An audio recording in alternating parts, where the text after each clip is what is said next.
I'm Gwendolyn Kiste, and I'm so excited to be here as part of the Dark Worlds event. And I'm also so excited that my work is making its debut in Italian in the upcoming issue of Molotov magazine. My story, The 8 People Who Murdered Me, excerpt from Lucy Westenra's diary, is part of the latest issue, and I am going to read a small excerpt from it now. 1. You. The teeth in the neck gambit obviously starts all of this. Don't think I'll forget that. Don't expect for one moment you're going to get off too easily. You might not be the only one to blame, but you're still mostly to blame for how you come to me when I'm by myself, a lonely girl in a goblin market where some treasures are best left undiscovered. Tonight, my mother's hosting a soiree in my honor. Way to find me the perfect husband.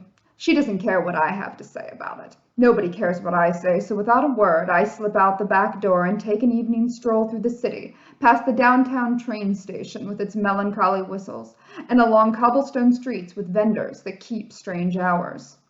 What do you seek, pretty girl? They ask, their lips curled up in grotesque smiles, each of them proffering me trinkets meant to solve problems I don't have.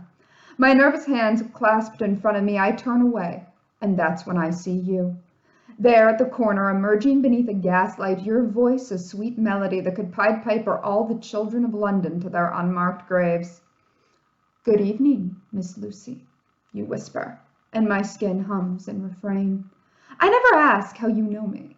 It should be my first question, but you don't look like a question to me. You look like an answer, an escape from the everyday, the humdrum of parlors and suitors, and a future where I'll surrender my name and freedom in exchange for a title.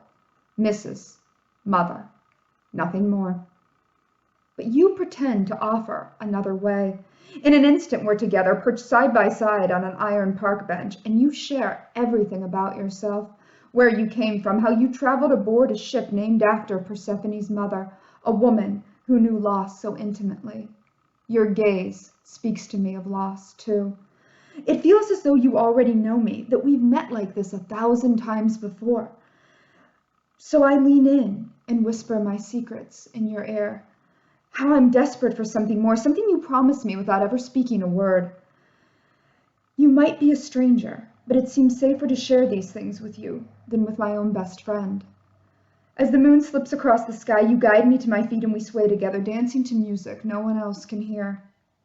Don't let me go, I say, and you smile, because you'll oblige, just not quite the way I expect. Your breath, sweet as marzipan, you embrace me, one hand on my shoulder and the other on the small of my back. We're so close, I can barely breathe. Then all at once, I can't breathe, or move, or even scream. When you finish with me and I return home, my head heavy and vision blurred, the party is long over and the house has gone quiet. In my own bedroom, nothing looks familiar. Not the faded floral wallpaper or the vanity arrayed with candlesticks or the canopy bed, one that's mine and the other with Mina, curled up in the dark. Are you awake? I ask, my voice splitting in two, blood on my hands, blood that's all my own. But she's already fast asleep, and it isn't worth waking her now, even if I could form the words to tell her what you've done to me. 2. My mother. She could have warned me. She could have stitched crosses into all my corsets and brewed me vervain tea until my blood was brimming with it, and you wouldn't have wanted me.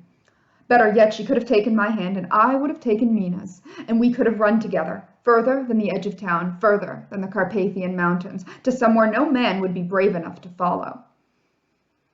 But that isn't what she did. It isn't what any of our mothers have done. This is the world they inherited, and it's the one we'll get too. Perhaps we shouldn't expect anything more. My father, with his bulging bank account and dirty fingernails, is below mention. Sometimes men can be far crueler than monsters. 3. My best friend. Mina. Sweet Mina, a light of all lights. Even if my mother wouldn't have come with us, we still could have fled this city of death. That was what we always wanted. Shall we run away together today? I'd ask. Back when we were just girls who didn't know enough to know we should be afraid. Tomorrow, she would whisper, and we'd laugh and dance together in the garden maze, our fingers entwined, fresh blooms of wisteria woven through our hair. For years I believed tomorrow would come, but today has come instead, the morning when Mina can see the great glint in my eye, this unwitting change stirring within me, all thanks to what you've done. Now she only shakes her head. We're not children anymore, Lucy, she says, and I suppose this means we can no longer dream. Thank you so much.